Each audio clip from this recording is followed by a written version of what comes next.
Good day. This is a presentation. My name is John Marshall Lee. The subject today is Bridgeport finances, and we call it 101. It's a talk about money and government and money. And if you combine those two things, I'm thinking at this moment, you're thinking about taxes. In Bridgeport, it's specific to property taxes. Although when taxes are mentioned, I don't fault you for thinking of income taxes to the state and to the federal. In whole, there's a lot of money. So how does money get spent in the city? Because that's the question we've been asked. For what? When? How? And who's looking over the process? And how does the public get a look at the vital information necessary that's part of that process? How does a budget come to be formed in Bridgeport? And how do you understand it, since I'm going to assume you don't have an accounting degree? Let's talk about budgets. But let's talk about your budget. And represented by the bucket here, we have arrows showing money coming into the bucket. That's where you earn money, where you get a gift, where you may get a tax refund, any type of money coming into your bucket, revenue. We also have buckets within the bucket to outline categories, okay? You have general expenses, but you may be saving for school, you may save for retirement, you may put money temporarily away for a vacation or some other desire. Hopefully at the end of the time period, because a balance sheet is a time period, often a calendar year for people, and at the end of the year, do you have any money left in the bucket? If you do, that's money that you can take and put over into one of your accounts, one of your capital accounts for your balance sheet. If you don't have money, you've got to borrow it to make good, okay? So that takes care of the personal budget. Let's look at the balance sheet. So we start with a wallet. You have certain assets in the wallet, as you can see in the picture, okay? You may have savings, you may other assets that would show up, or ownership of a residence or a car or antiques or a business, okay?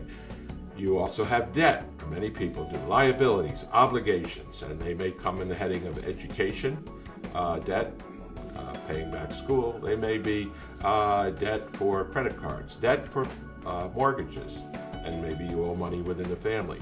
Subtract what I owe from what I own, there's your net worth, okay?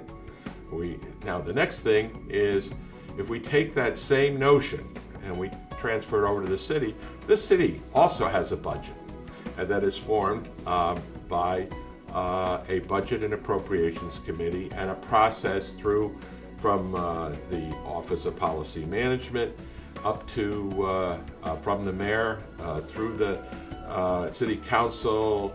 The public gets one chance to take a look at that budget and comment on it, a public hearing by charter. And that's the only one. That's the minimum required, but it's the only one we get. We have city revenues. We'll use the same bucket. We get money from city property taxes, licenses, fees. We get state money, educational cost sharing in the range of $200 million, okay, for operating our schools. We get pilot payments in lieu of taxes from the state to reimburse us for certain properties that are not tax-paying entities.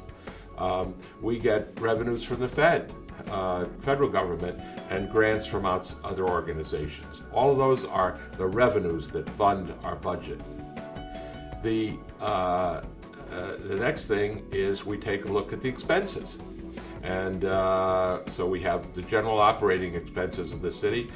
The education department has a budget.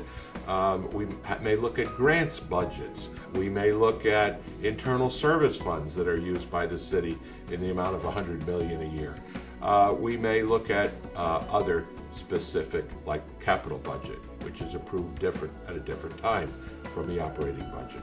When that budget is formed towards June, after the process, that gets converted into a mill rate. I put a couple calculations on the screen so you can see how they move from the budget to a mill rate to semi-annual billing to you based on your property values. City net worth is a different picture because the assets, both in size and kind, are different than our personal assets. So if we look at the wallet that might represent city assets, we see things in there about land and buildings and parks and whatever. You may even see one there that says armored personnel carrier. Yes, we bought one of those in the 2010-11 budget year. I didn't know about it until I looked at some of the financials. And you probably don't know about it either. But what else did we buy that we have that you don't know about, whether it was with property taxes or federal taxes? You'll also see that the final asset that I put in the wallet is the asterisk, and it's called unlimited taxing power, because that's what the credit rating agencies say the city has.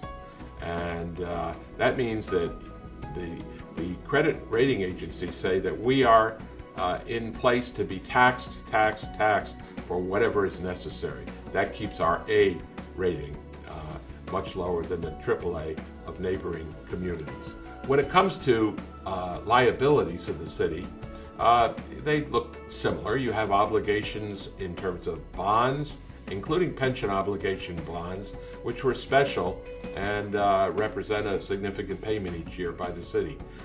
We have tax anticipation notes. We have other post-employment benefits to the tune of $800 million or more for retiree health care obligations. So we've got obligations here in the city. And if you subtract the obligations from the assets, and we come to a net worth number, would you know today, is it increasing?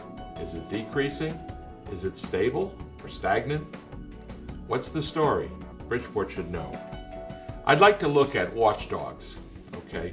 Who are the watchdogs? And I'll give you a picture of our first watchdog. Well, it's not really a picture of the dog, because, but of the dog house. And on the dog house it says, "Fi don't," because I think the financial watchdogging in this city is not done. There's a dog house there, there's a chain, there's a collar, but something is missing, okay? The job of comprehensive watchdogging is not done by our Budget and Appropriations Committee at this time. With all due respect to their 12 meetings or 15 meetings in the springtime, where they review the budget in what we observed as a cursory manner. So who's the next watchdog that I'd credit as being a real watchdog?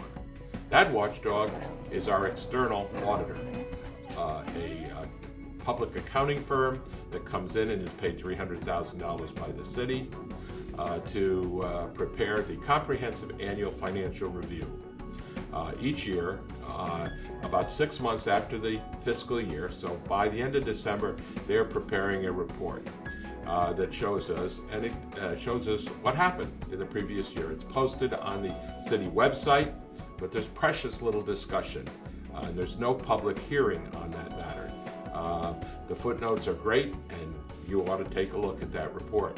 In addition to the CAFR, the Comprehensive Annual Financial Review, they prepare a single state audit and a single federal audit of action between the city and the state, and the city and the feds. And they come and tell us whether there are significant deficiencies or material weaknesses in our reporting or our budgeting processing. And our city has had those for several years, one or more each year, which the city needs to work on. Finally, the external auditor prepares a management letter, and that management letter advises the city what the external auditor thinks they ought to do. It's been very difficult to see copies of that year after year after year, even with Freedom of Information requests. All right, we have a picture of another dog, and there's a question mark. Who could that watchdog be? Well, that watchdog is called for in the documents of the city, and it's called an internal auditor. And in our budget statements, it says that we have an internal control staff, which suggests that we may have internal auditors, but we can't find out who that is. Do you know who the internal auditor for the city is? And do you know what their duties are under ordinances that aren't getting done? Our third dog, if you will, is pictured here. It's a dog with a muzzle. And if you were to guess who it is, and guess it's you, it's us, you'd be right. Because essentially, if we only have one time prescribed minimally by the city documents, and that's all the chance we get to talk, to question, to comment about the budget, then we are effectively muzzled. My opinion anyway. To bring a conclusion to this presentation, I'd like you to really focus on what Walt Kelly said when he predicted that we have met the enemy and he is us. We can truly see that you need to speak truth to power at times, and that budget plans for spending and for receiving must be more open, informed, and coordinated as a process, and that the budgets and balance sheets need regular, expert, and detailed monitoring of monthly and annual results, and that the fiscal watchdogs need to evaluate and monitor our city practices, make sure that we do what our documents direct, and that we observe best practices as a routine matter. We research what other AAA communities do that we currently do not. Curiosity, perseverance, looking at data, observing trends, honesty about money in a way that the public can understand and trust. That's the prescription for the common good.